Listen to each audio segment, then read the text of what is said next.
We're live.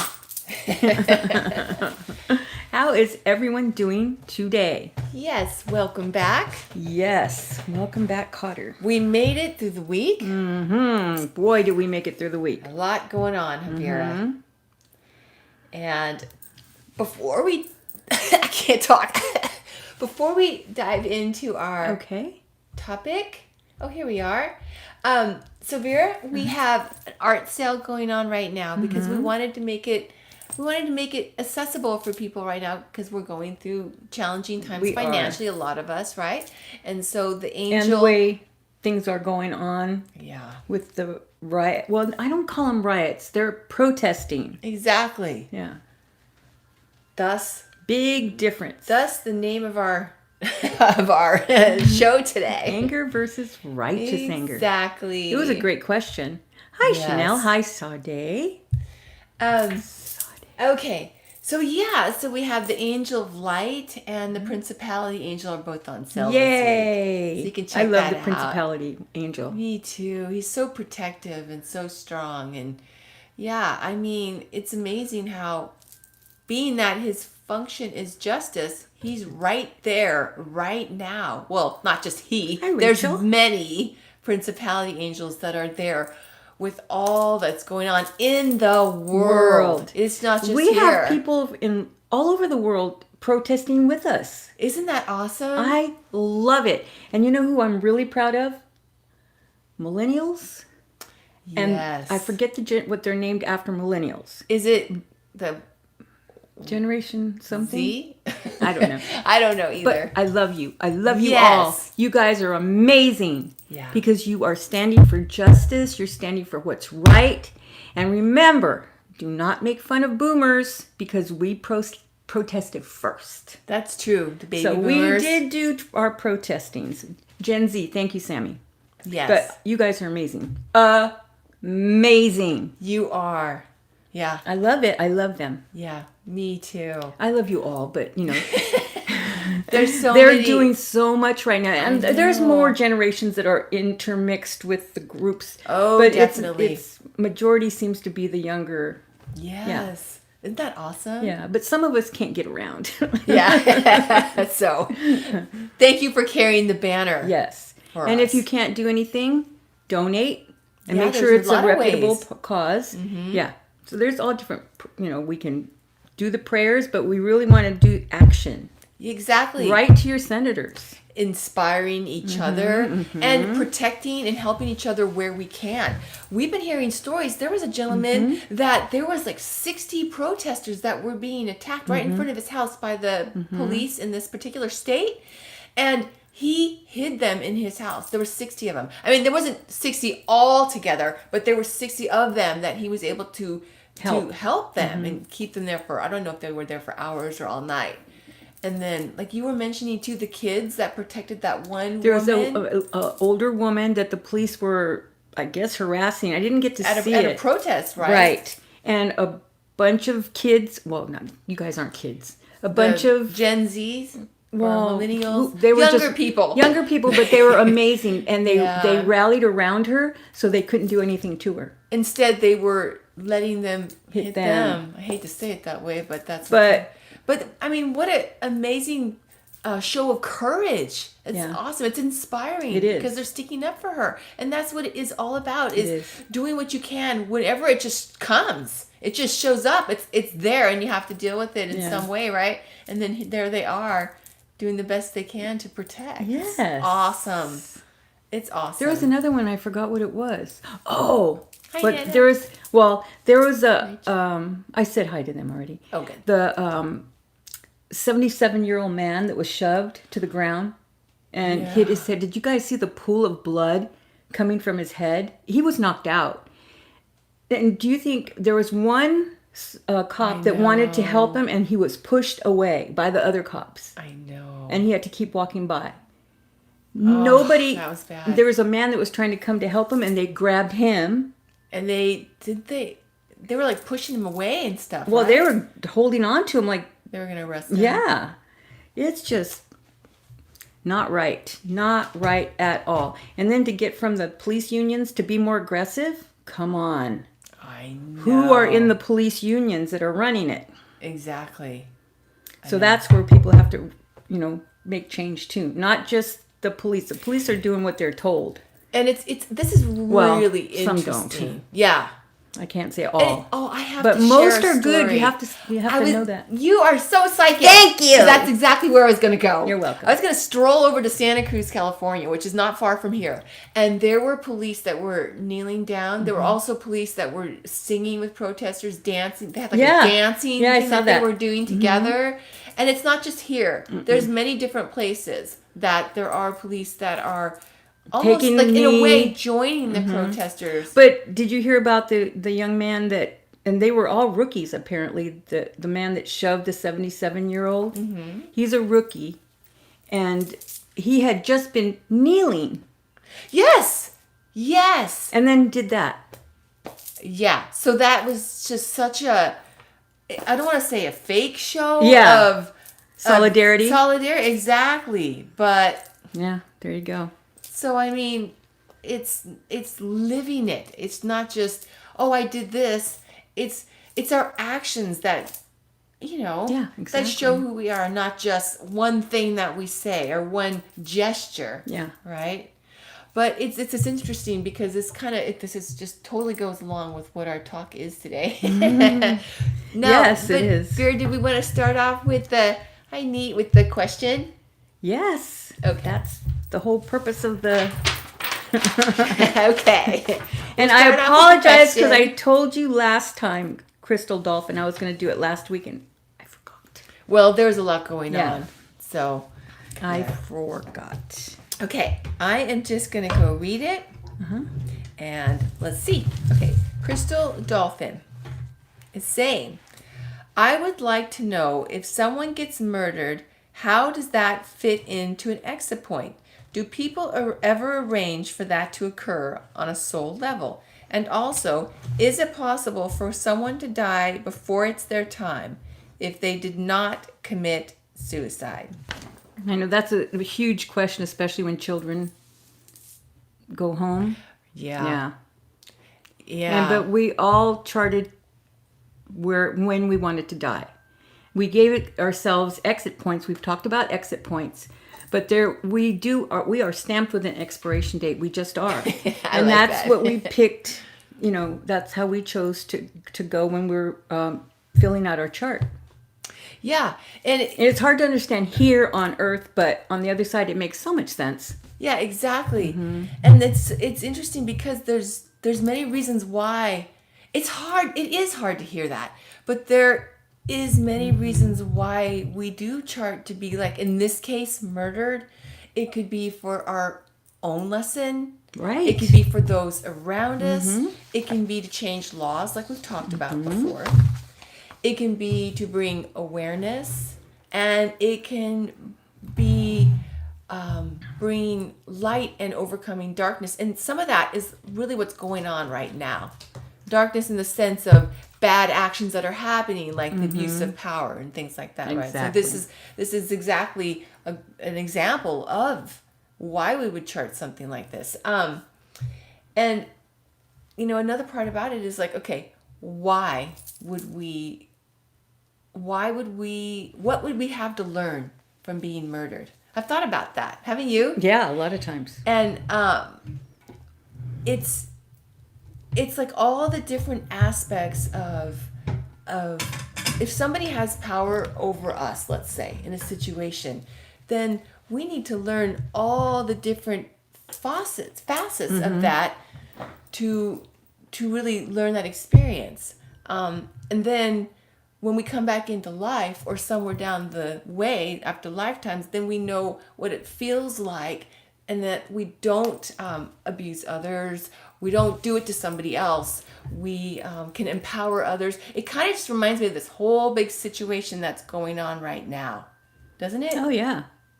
Because, I mean, really... Because Floyd George was murdered. George Floyd? Yeah. George, I keep doing it backwards. Floyd. I want him to be Floyd. He was probably Floyd in another life. Yeah. Okay. So So Vera, we were talking about anger versus righteous anger, and then one of the things we were talking about before we went live is, okay, so what is righteous anger? Because we knew people were going to ask that. Yes, it's empowerment. You're doing activation. You're moving, you're doing something to rectify that anger that you're feeling inside. And it's usually because you want to right an injustice or something either against you or someone else. But it's empowering. Righteous anger is empowering. Anger because you're upset that somebody wronged you or and maybe they didn't, but you still think they did. It's just, and you don't have any avenue to get rid of it or you stuff it down. That's when that cortisol stays inside your body. You have to move. You have to do something, to get that out of your system. So that's where righteous anger, because it's activation, actually helps you be more enlightened, more empowered, and able to rectify what it is that you feel is an injustice. And really, this is so interesting because as we were talking about this today, one of the things that seemed really apparent to me is that just is like a great way to express what is happening to all of us on a large scale right now. It's almost like that encompasses what we are as a people that are going through. We have empathy, like protesters, let's say. But many of us that feel the same way, we have righteous anger. And right now, this is about the protests that are happening is for Black people, right? And so it's like this righteous anger, and we want to heal that situation. We want to do something about it. So you have to activate. Yeah, it's like we were talking about. You were saying it's bubbling to the surface, right? And this president has no empathy, none. The government or whoever he puts around him to have no empathy, and that's just dangerous. Exactly. Because you don't understand what another person is going through. Exactly. Or even compassion. I know. What about compassion? I don't think that gene is missing too. That's a serious problem. Yeah. That cannot be remedied. And that's part of righteous anger. Yeah, it can't be fixed. No. That's a character flaw. Right. I'm sorry, but it is. Yeah. Yeah. And so it's interesting because it's like, I was thinking about it. I mean, I was really thinking when we are going through our own grief, it's like the stages of grief. We go through fear, we go through despair, then we go through anger, righteous anger, and then we move on to getting our power back, right? And then we move on to healing. I mean, if we really think about it, that's the steps that we go through about many different types of grief. And Sammy put that on there. Empathy and compassion. Yes, exactly. But it reminds me of this large group of people right now that has gone through over time, especially in this country's history, of these different stages of grief. Okay, we've got these different things where we feel hopeless and now, we're to the point of it's that righteous anger and reclaiming power, and then the healing can happen. And so it's just really exciting times that we're living in, that we can make this happen.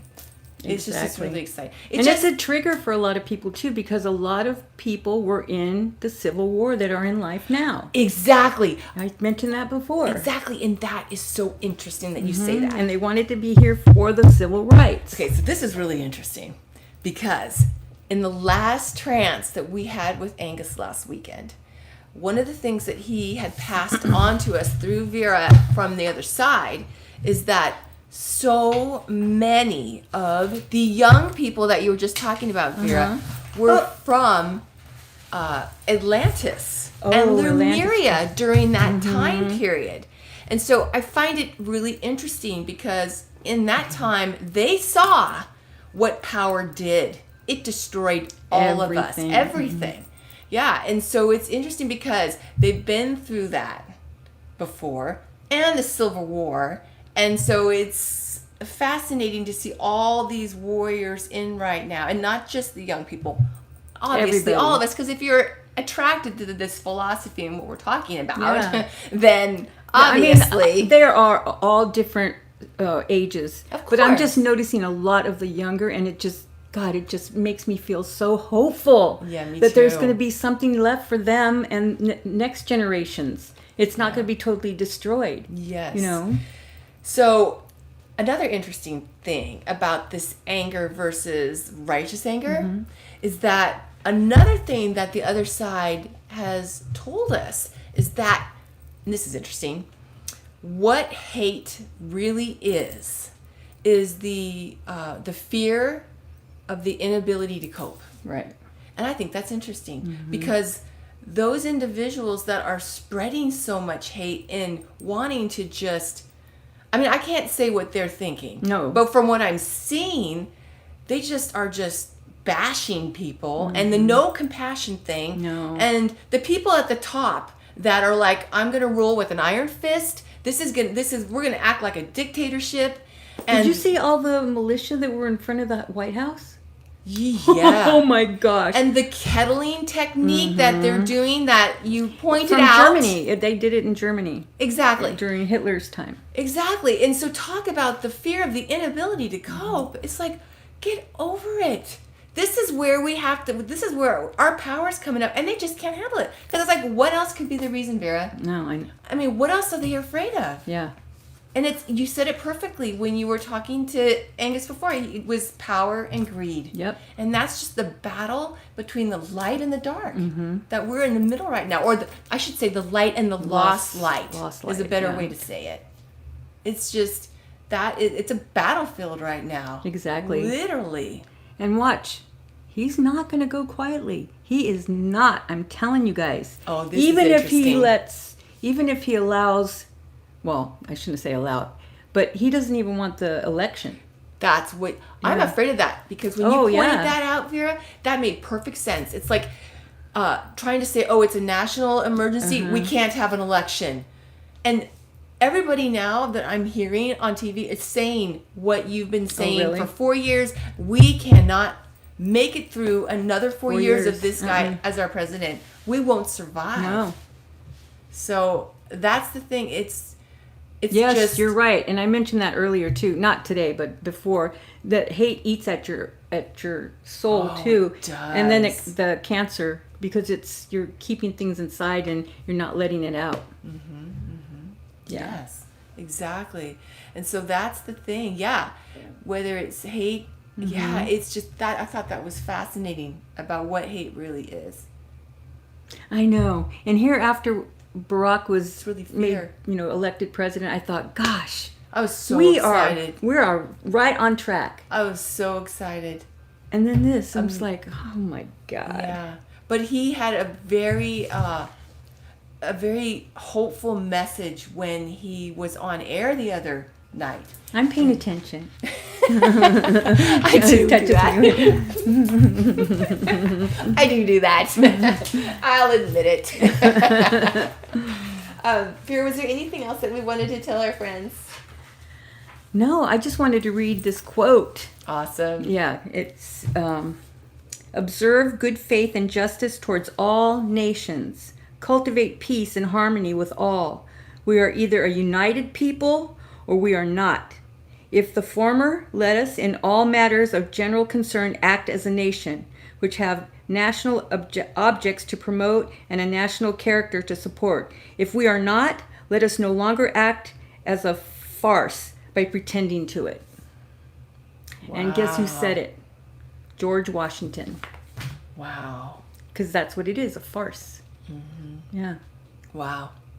Isn't that the truth? Call it like it is. Yeah. So I hope we answered your question about the murder. I mean, we do all want to experience everything. And it's not just for our experience, as we said, it's for all the people around us and the world to see. Sometimes not, but... And I just wanted to add, as far as the anger versus righteous anger, it's just the message that we've been talking about for a long time. It's power over people or empowering people. Right. And that's what we want to do, is empower ourselves and the people around us. Yes. I love Trump's hate. Sorry for the pun, but it does.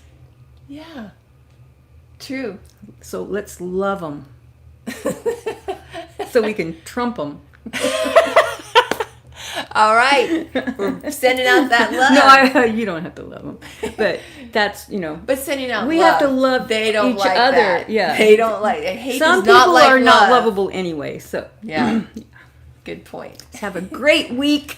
We love you all. Hurry, because I'm going to choke. Stay strong. We're with you in spirit. That choked me up.